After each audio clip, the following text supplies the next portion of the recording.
오늘은 할당 문제에 대해서 알아보는 시간을 가지고자 합니다. 할당 문제라는 것은 비형식적으로 표현해보면 두 그룹의 원소들을 1대1로 대응시킬 때 어떤 선형적인 목표 함수에 대해서 어떤 대응 방법이 있는지를 생각하는 조합 최적화 문제입니다. 말이 조금 괜히 복잡한데 자세히 한번 알아보도록 하겠습니다. 보통 할당 문제에는 두 가지 버전이 있는데요. 가중치가 있는 버전이 있고 가중치가 없는 버전이 있어요. 둘 다 설명을 할 건데 서로 다른 영상에서 설명을 할 거고요. 가중치가 없는 버전이 도입해야 되는 용어가 훨씬 적어서 가중치가 없는 할당 문제를 먼저 만들게 됐습니다. 이제 예시를 한번 들어볼게요. 그림에서 표시된 예시는 3명의 사람과 3명의 작업이 있습니다. 이제 3명의 사람이 3개의 작업 중에서 서로 다른 작업을 고를 수 있는 경우의 수는 총 3팩토리얼 개, 6개가 있겠죠. 근데 그 3팩토리얼 개 중에서 정답이 될 수 있는 거는 제약 조건이 있어요. 모든 사람이 아무 작업이나 선택할 수 있는 것은 아니고 어떤 사람이 선택할 수 있는 작업이 정해져 있습니다. 예를 들어서 어떤 사람이 선택할 수 있는 작업이라는 거를 다음 그래프로 그릴 수가 있는데요. 사람 A는 작업 1번을 선택하지 못하고요. 사람 C는 작업 1번이랑 3번을 선택하지 못하는 거죠. 여기서 1대1로 최대한 많이 대응을 시켜주려면 어떻게 해야 되는지 바로 보이시나요? 한 3초 정도 기다리고 넘어가겠습니다.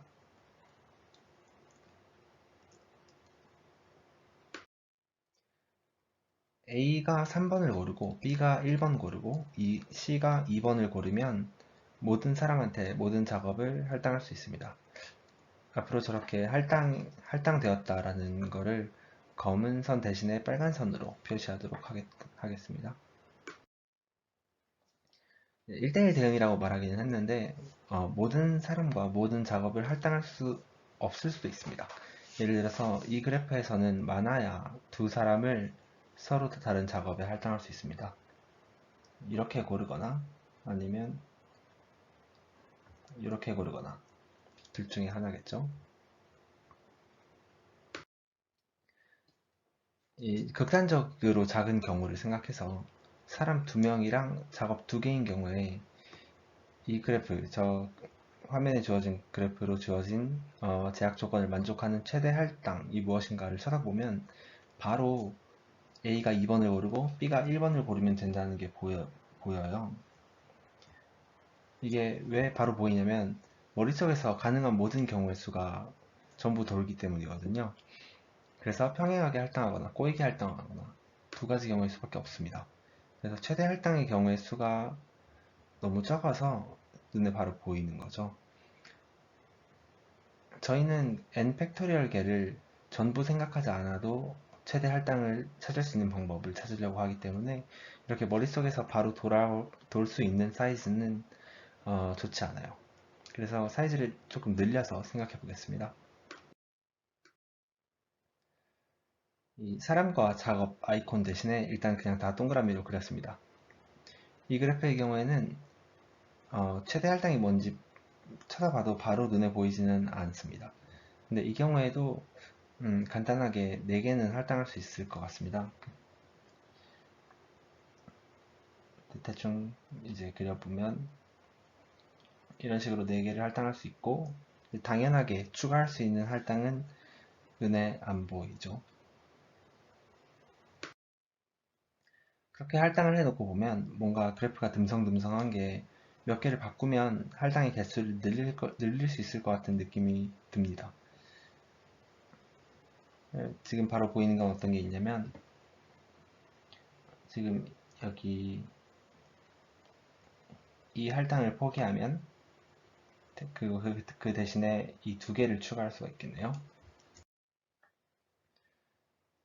그래서 이런 식으로 문제를 다짜고짜 처음부터 푸는 것이 아니고 할당을 이미 하나 주어진 상태로 그것보다 나은 할당을 아무거나 찾는다라는 문제를 더 쉽게 풀 수 있을 것 같죠. 그리고 이 할당보다 나은 게 없는데 라는 생각이 들 때까지 찾아보는 겁니다. 그래서 이 직관을 아까의 작은 그래프로 돌아가서 한번 다시 설명해 보겠습니다. 이제 초기 값을 찾는 거는 처음 아무거나 할당을 하나 찾아야 되니까 그냥 왼쪽 그룹 위에서부터 하나씩 그냥 고르면 되겠죠? 이렇게 고르고 나면 두 번째 거는 고를 게 없고요. 이 상태로 이제 보면 선택이 안 된 점들이 있잖아요. 그래서 이 선택이 안 된 점을 선택되게 할 수 있을까라는 생각을 하게 되는 거죠. 그러니까 만약에 이 검은 선이 선택이 되려면 이 빨간색이 선택이 안 되어야 하고, 그래서 빨간색이 선택이 안 되게 되면 개수가 줄어들잖아요. 그래서 개수는 그대로 유지하고 싶으니까 이 빨간색에서 연결된 검은 선, 얘를 선택할 수 있겠다 라는 논리가 되는 거죠. 그래서 그런 식으로 어떤 경로를 이렇게 찾을 수 있으면, 검빨검이라는 경로를 찾을 수 있으면 그 검빨검을 빨검빨로 바꿀 수가 있다는 겁니다. 따라서 개수를 늘릴 수가 있겠네요. 그러니까 저희가 찾는 것은 선택되지 않은 점에서 시작해서 선택한 선, 선택하지 않은 선을 번갈아 가면서 그래프를 따라가서 선택되지 않은 점으로 끝나는 경로를 찾은 다음에 색깔을 뒤집어 주는 겁니다. 이런 경로를 alternating path라고 하고요. 지금 단순한 그래프에서 생각을 하고 있지만 복잡한 이에서도 원리는 완전히 똑같습니다. 아까의 예에서 보면은 선택되지 않은 점이 두 개가 있었어요. 그래서 선택되지 않은 점에서 시작해서 선택되지 않은 점으로 끝나는 경로를 찾아준 겁니다. 그 경로는 건빨 반복해야 되고요. 그렇게 해서 지금 파란색 점선으로 표시된 건빨검 경로를 찾을 수가 있었는데 그 건빨검을 뒤집어주면, 빨간빨로 뒤집어주면 매칭의 개수가 늘어난다는 거죠. 네, 근데 이제 자명하지 않은 게 하나가 있어요. 지금 주어진 할당에서는 더 나은 할당을 찾을 수가 없지만 만약에 같은 개수의 어떤 다른 할당이 주어진 상태로 더 나은 할당을 찾아보려고 하면 사실은 더 나은 할당이 있을 수 있지 않을까라는 질문이 있는 거죠. 그래서 이 부분은 증명이 필요한데 여기서는 증명하지 않고 넘어가도록 하겠습니다. 그럼 이제 아까 예시로 든 복잡한 그래프에서 방금 소개한 방법으로 최대 할당을 한번 찾아보겠습니다. 우선 처음에는 적당한 할당을 하나 찾아주고요. 그리고 나서 아무 할당도 되지 않은 점을 아무거나 하나 골라줍니다. 지금 두 개가 보이는데 이 중에서 밑에 거를 골라줄게요. 아까랑 똑같이. 저 점을 이제 추가로 포함하게 할 수 있을지를 알아볼 거예요. 그래서 그래프를 보기 편하게 뒤집어 주겠습니다.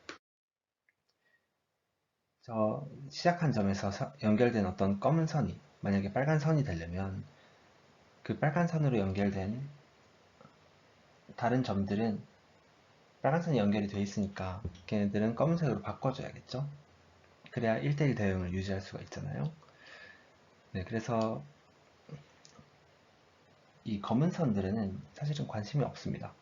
그래서 저 검은 선들은 냅두고 나머지 부분, 빨간색으로 연결된 부분만 보기 편하게 또 뒤집어 주겠습니다. 그러고 나니까 검빨검인 경로가 두 개가 보이죠. 이 경로랑 이 경로가 보이는데 적당히 하나를 골라주고요. 이 검빨검인 경로를 빨검빨로 바꿔도 1대1 대응이라는 사실은 바뀌지 않고 그러면서 매칭의 개수, 저 할당의 개수는 늘어난다는 거죠. 그래서 좀 더 좋은 할당을 찾게 됐습니다.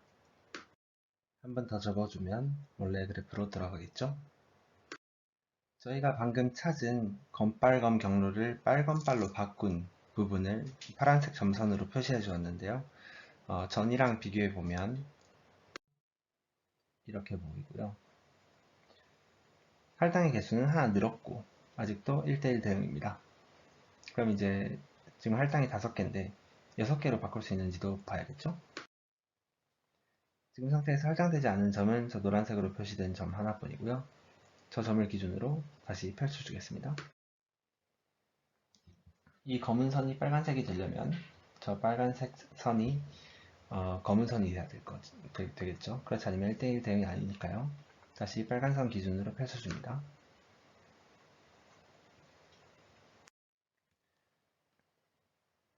이 빨간 선이 검은 선이 되면 저 바로 옆에 있는 검은 선은 빨간 선이 될 수 있다는 뜻이겠죠.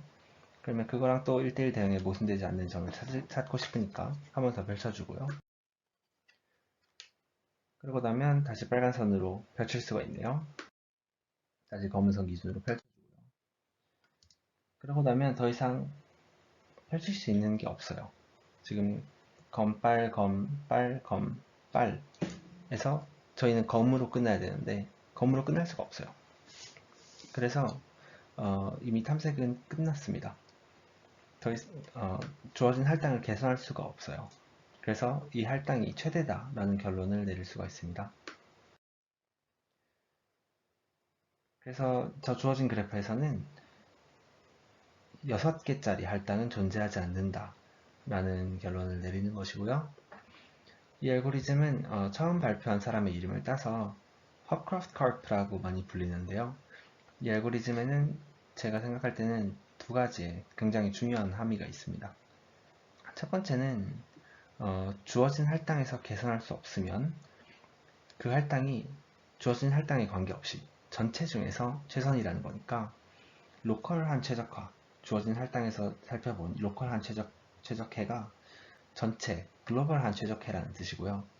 이거는 어떤 컨벡시티를 암시하고 있습니다. 사실은 할당을 센다라는 것은 할당의 개수를 본다라는 것은 리니어한 함수이고 따라서 선형계획법의 맥락에서 나오는 심플렉스가 됩니다. 이 성질을 이용해서 모든 경우의 수인 n 팩토리얼 개를 볼 필요 없이 아니면 n 팩토리얼에 준하는 개수의 할당을 볼 필요가 없습니다. 두 번째는 이제 저희가 관심 있는 거는 점이 한 번만 선택되도록 선의 개수를 최대화한다 라는 문제인데 사실은 선의 개수를 최대화한다 라는 문제를 보지를 않고 있었어요. 저희가 보고 있던 건 뭐냐면은 선들에 의해서 선택되지 않는 점의 개수를 최소화한다 라는 식으로 풀고 있었거든요. 그러니까 두 문제는 동치면서 선의 개수 최대화 아니면 점의 개수 최소화 최대화 문제를 최소화 문제로 바꾸고 있죠. 이거는 어떤 듀얼리티를 암시하고 있습니다. 이 듀얼리티는 가중치를 포함하는 할당 문제에서는 되게 극명하게 드러나는데 다음 영상에서 한 번 더 살펴보겠습니다. 원래 논문에는 이런 식으로 쓰여 있습니다. 저도 그렇지만은 아카데미아에서 떨어져 있는 사람들은 논문을 원논문을 잘 안 찾아보게 되는 것 같아요. 근데 우연인지 모르겠는데 결국 찾아보면 제가 접하는 유명한 논문들은 되게 다 읽기 쉬운 경향이 있는 것 같습니다. 이번 영상에서는 최대 매칭, 최대 할당 알고리즘을 한번 설명해 보았고요. 계산복잡도에 대해서는 언급을 안 했는데 계산복잡도는 저런 식으로 주어져요. 이거는 제가 생각할 때는 그렇게 자명하지 않기 때문에 원래 논문을 참조해 주시기 바랍니다. 이상으로 영상을 마치겠습니다. 감사합니다. 다음 영상에서는 가중치가 있는 할당 문제로 찾아뵙겠습니다. 이 영상 저 assignment problem을 푸는 시리즈를 만들 생각인데 이 시리즈를 만들어야겠다고 생각한 이유가 있어요. 뭐냐면 첫 번째로는 이제 한국어로 검색을 했을 때 나오는 내용이 별로 없다는 겁니다. 영어로 검색하면은 어떤 다른 문제들이랑 연결되는 게 있잖아요. 이제 bipartite graph의 assignment problem을 푼다고 하면 이제 vertex cover랑도 당연히 연결이 되는 것이고 아니면은 어떤 general graph에 대한 그 blossom method라고 하죠. 그런 것들이나 어떤 확장된 개념으로 연결되는 영상을 찾는 게 되게 어렵더라고요. 그래서 제가 말을 되게 잘 못하고 말하는 걸 별로 좋아하지도 않지만 한번 영상을 만들어야겠다라고 생각을 했고요. 그리고 두 번째로는 이 바이파리 그래프를 사용하는 방법들이 실무에서 되게 많이 쓰여요. 이게 왜 많이 쓰이냐면은 이제 저희는 예산이 있잖아요. 시간에 대한 버젯이 있기 때문에 어, 이제 문제가 주어지면 그 문제를 이제 완벽하게 풀 수 있는 방법이 보이더라도 그렇게 안 합니다. 왜냐면 어, 그렇게 안 해도 되거든요. 최적화를 찾을 필요가 없는 경우가 많아요. 그리고 그쪽에서 이제 개발 시간이 쓰여버리면 다른 이제 생각하지 못했던 컨틴전시가 일어났을 때 그거에 대응하지 못하고 뭐 그런 현실적인 문제들이 있지 않겠습니까? 그래서 어, 어떤 일반 그래프에 대한 문제들도 아니면 어떤 뭐 말빨티의 체인이라던가 예를 들어서 트래킹 같은 문제가 있겠죠. 각 프레임에서 어떤 사람이 이렇게 있어요. 그래서 그 사람이 어떻게 움직이는지를 보는 겁니다. 그럼 전에 프레임에서 보였던 사람은 다음 프레임에서도 보일 거잖아요. 그럼 이 바이파티 그래프 매칭이 되겠죠. 그런 식으로 푸는데 사실은 그렇지가 않죠. 조금 거짓말이 섞여 있는 것이고요. 그리고 그 거짓말을 이제 휴리스틱하게 극복을 합니다. 그리고 그렇게 하는 게 사실은 설명하기 쉬운 경우도 많아요. 그래서 어떤 실무에서 어떤 인공지능스러운 시스템을 개발한다라고 할 때는 바이파티 그래프는 그냥 뭐 거의 첫 번째 선택지 중에 하나로 근사치를 찾는 방법이죠. 근사치를 찾는 첫 번째 선택지 중에 하나로 사용되고는 하거든요. 그래서 그 중요성에 비해서 아니면 제가 체감하는 중요성에 비해서 약간 주목을 덜 받는 게 아닌가 라는 생각이 들어서 영상을 만들게 된 것도 있습니다. 아무튼 감사합니다.